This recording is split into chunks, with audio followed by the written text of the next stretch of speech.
Well, hello, everyone. My name is Lisa Blaisdell, founder of the World Health Summit, and I am so honored and excited to be speaking today with Dr. Joel Fuhrman, who really, if you are involved in health in any way, shape, or form, he really needs no introduction. His work has just spanned several decades, and what you've done, Dr. Fuhrman, for humanity and human health is really significant and profound.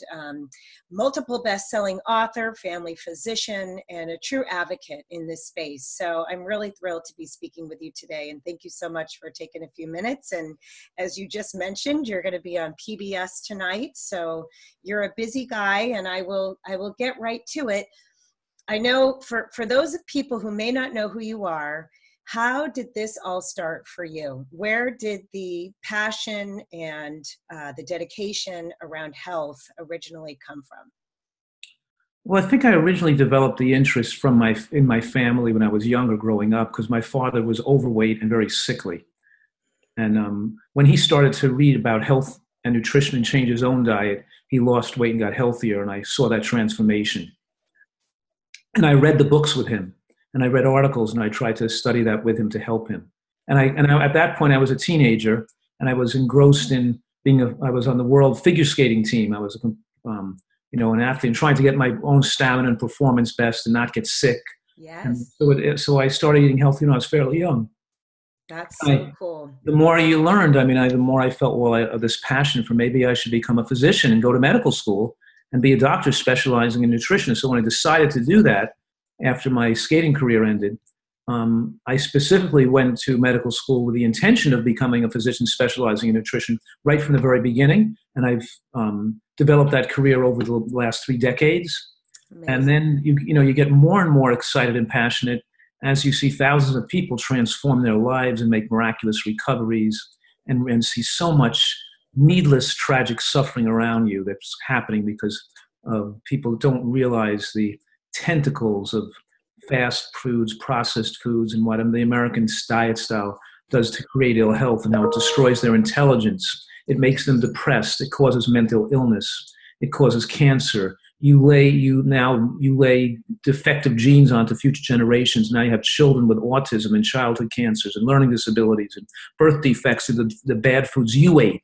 Yeah. It's just like it increases the risk of propensity for drug use and drug abuse. Yeah. And we have people medically dependent and a medical profession that supports the abusive use of and the overuse of medications. Mm-hmm. That is just further complicates the issue. We're destroying ourselves with food. We're destroying our environment in the process, and we're destroying the genes of future generations. And we have to change things around. So yeah, we absolutely do. Yeah, we absolutely do. So tell the viewers who are going to be watching this a little bit about the nutritarian diet and your philosophy and how you came up with this particular way of eating. Well, I've dedicated my life to reviewing all the studies on human nutrition and longevity.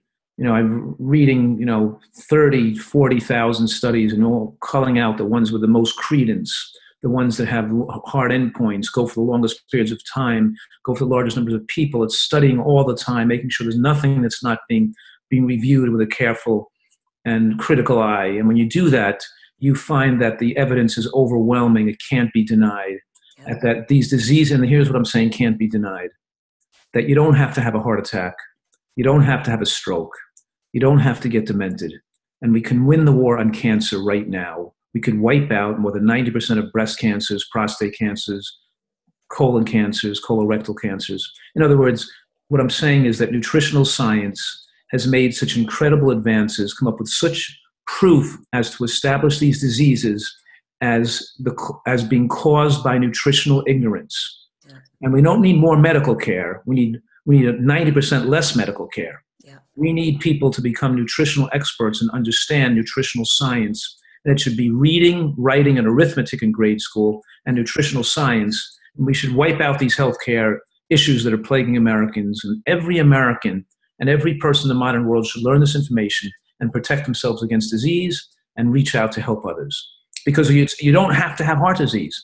Right. And if you have heart disease now, it's reversible because of the same, I should say, dietary portfolio that extends human lifespan the most, enabling us to live healthy to 100 years old, is effective therapeutically to reverse disease, to wipe out high blood pressure, to get rid of the person's diabetes, to remove the asthma, to get rid of the psoriasis, to get rid of the ulcerative colitis, that all these tragic, and lupus, which can kill young women. Yes. And then so all these diseases can be treated 100 times more effectively with nutritional excellence compared to using toxic, poisonous, and cancer-causing drugs as the primary modality for treatment.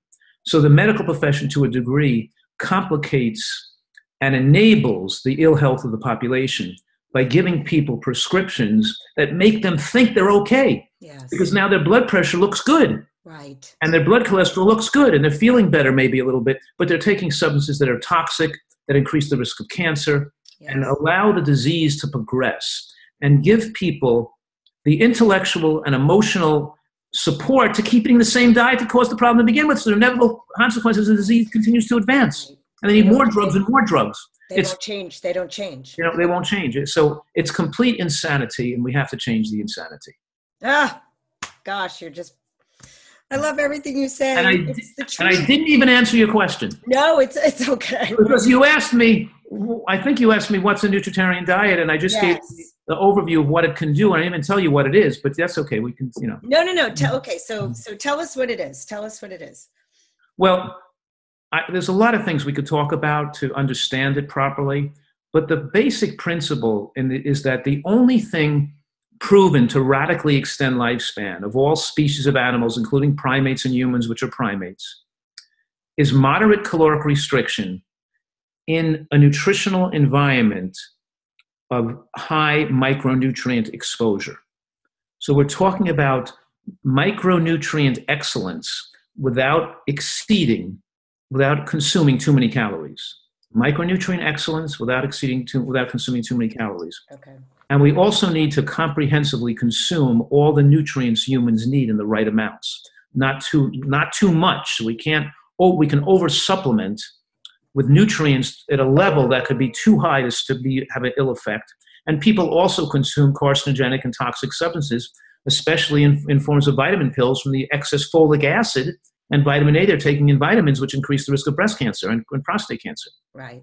But to sum up a nutritarian diet, it's a diet that's micronutrient favorable, moderately caloric restricted, and also hormonally favorable. In other words, you won't produce too much estrogen, too much insulin, or too much IGF-1, insulin-like growth factor 1, because higher levels of those hormones also promote aging and cancer. Yeah. Now, even though I defined it, in a broad sense, I don't want people to think that this takes such incredible willpower to do it, because what I'm saying is that when you eat a lot of high nutrient plant foods, when your body does achieve micronutrient excellence, it naturally decreases the appetite. It turns down the appestat so you don't desire as many calories. Right. The opposite is also true. When you're eating processed foods, junk food, and calorically dense foods that do not contain micronutrients, you become a food addict, and you have unrelenting drive to overconsume calories that can't be solved until you change the way you eat. So diets of all description fail because people try to cut back on calories willy-nilly without paying attention to the micronutrient content and quality of their diet, and the drive to overconsume calories is too strong and they can't do it. Right. And so it's rich in fruits and vegetables naturally. That's the foundation, correct? Fruits and vegetables, beans, nuts and seeds, and I have an acronym called GBOMs, which are the GBOMs stand for those particular food groups that are highest in anti-cancer potential, and stands for greens, beans, onions, mushrooms, berries, and seeds, like flax seeds, chia seeds, sesame seeds, greens like broccoli, bok choy, lettuces, green beans, So we want people to memorize and keep in mind that acronym, so they try to include those 6 groups in their diet every day and add that to whatever they're eating, because we put together the nutritarian diet with a full portfolio of those individual foods shown to be most protective against cancer, because not all natural plant foods have the same protection against cancer and have those phytochemicals that have been demonstrated to be maximally lifespan promoting and cancer protective.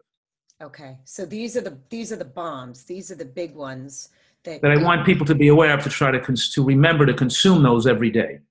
Onions. Or That's almost every day. boy, that's important to know, because I don't think, other than a sautéed in something that's going along with flavoring something, people aren't eating onions every day. And they don't realize the anti-cancer effects and the longevity potential effects of raw onion, because there's an enzyme in onion called alliinase, Alliinase, alliinase, that's heat sensitive. And when you cut that raw onion, it makes your eyes tear, because you're forming a chemical reaction in your kitchen. And that chemical reaction is forming these organosulfide compounds that protect against cancer. But if you threw that onion in a bowl of soup and didn't cut it, and you cooked it and then you blended it in, you would have deactivated the alliinase compounds and you wouldn't get the anti-cancer benefits. But if you take the onion and blend it in the blender while it's still raw, so you allow the chemical reaction to occur to form all the compounds, and then you pour that pureed onion into the soup to cook, then the anti-cancer compounds will still be there, because the heat won't destroy them. But it would have destroyed the enzyme so that it couldn't have been formed to begin with had you cooked the onion before you blended it. Oh, that's interesting. We encourage people to put the raw onion on their salad and scallion, and to use to take the onion and leek and scallion and blend them raw and add them to their soup dishes and their other cooked vegetable dishes. So in a nutritarian diet, we're instructing people, of course, how to make the food taste delicious, but also how to prepare it to maximize the utilization of these nutrients that have anti-cancer effects. Right. No, that's incredible. I did not know that. That's really exciting to know that. So there's so many things that, people are still trying to figure out and learn, and they can be making these minor changes every single day to their diet and doing little things that make a huge impact on their overall health. Exactly. Yeah. So what's your stance on animal protein? Well, I mentioned a few minutes ago about the concept of being hormonally favorable. Yes. Now, as your animal protein or animal product consumption goes up in your bloodstream, you fuel the growth of certain type of bacteria in the digestive tract that promote pro-inflammatory compounds like TMAO, trimethylamine oxide, which inflame the walls of the blood vessels and increase the development of atherosclerosis. But animal protein in particular, because it's biologically complete, promotes a hormone called IGF-1, insulin-like growth factor 1, to unfavorable high levels. And you see in most people, as they go from 5% of calories of animal products up to 10 or 15%, you see IGF-1 start to climb into unfavorable levels. It might be a little different from person to person. Some people might get levels of IGF-1 too high, even on 10 or 15%. Other people might get levels too high at 15 to 20%. But we know that when we look at centenarians, the longest lived populations, they all have animal product consumption to the lower range, below 10%. We look at long-term studies when we're following people for decades, 20, 25 years of large numbers of people. We're seeing that when we compare 20 to 30% to 5 to 10%, we see 4 times as much cancer in the higher range of animal protein compared to very low levels of protein. So the answer is, we know that the American diet, which is about 1/3, or about 33% of calories from animal products, is dangerously and irresponsibly high in animal product.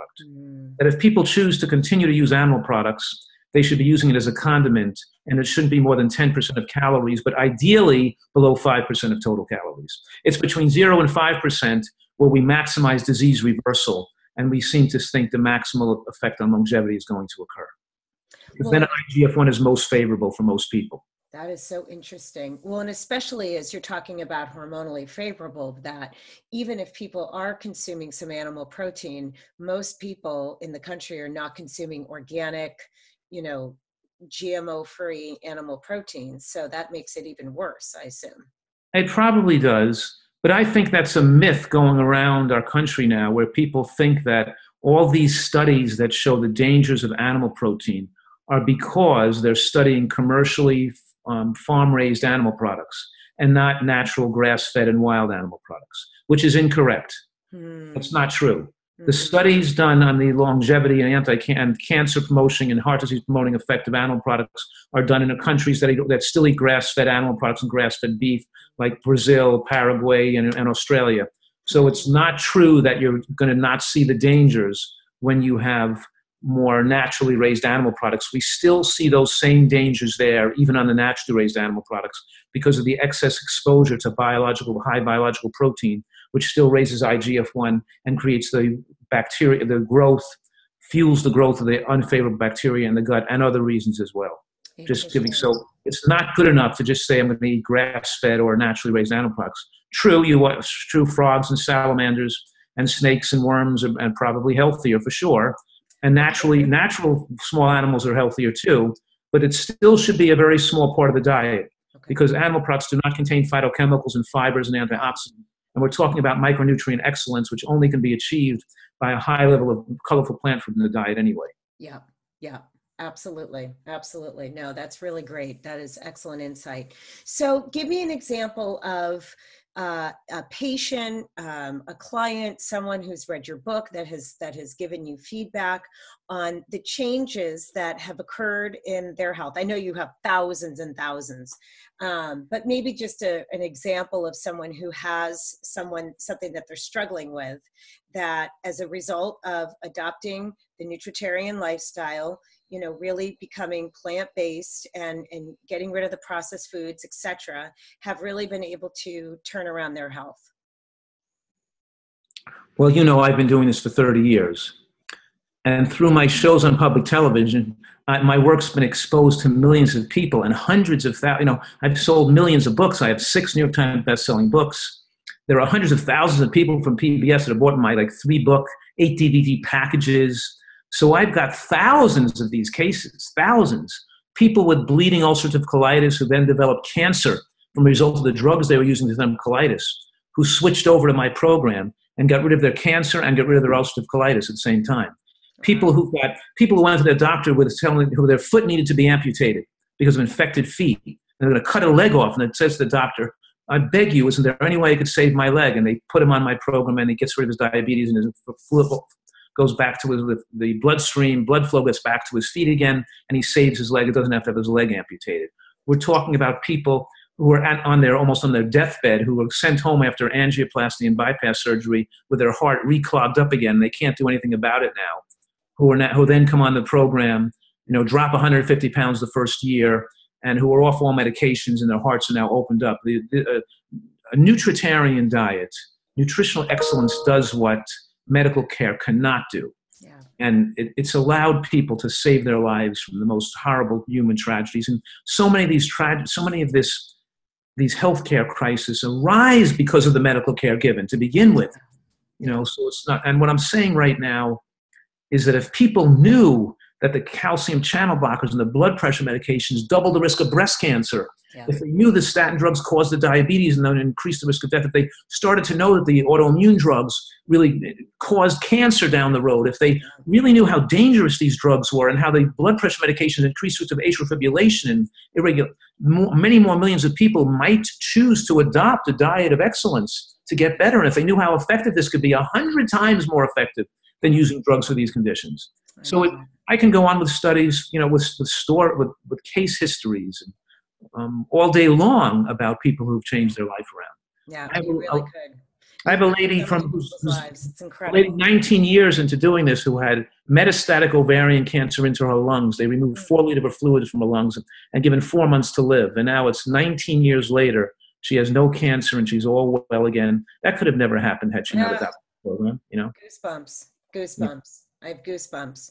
Well, you are a busy man, and I want to let you go into your day. But before we depart, what do you have coming up? Obviously, people can go to your website. They can get your books. They can tune into the hundreds of specials and television shows that you've done and go watch past interviews. I was watching your TED Talk a little earlier today. There's so many ways. My TED Talk is really good. People should watch. Yeah, tune into PBS television this month. They're airing my show all over the country. DVR it, get my TV show and watch it. Awesome. And my newest book is called Fast Food Genocide. I read one of my books, but I think everybody in America reads that book, Fast Food Genocide. They can't get that information in their brain and still eat the same junk food again if they know what it does to their body. they've got to read this book. We've got to change America. You know? Yes, we do. Yes, we do. Well, thanks to all the hard work that you are doing and a lot of other professionals in your space, we are going to make changes one person at a time. So, Dr. Fuhrman, thank you so much. This is so exciting to talk to you. And I just so appreciate what you do as a physician, because I'm sure it could have been a very different road for you to go down. And obviously you have a lot of options, but you've dedicated your life to this field and you're impacting millions of people. So I just thank you so much. And it was really exciting to talk to you today. And I can't wait to watch your special on PBS. Okay, thank you. And good luck, good health, best of health Thank to you and all you. your listeners.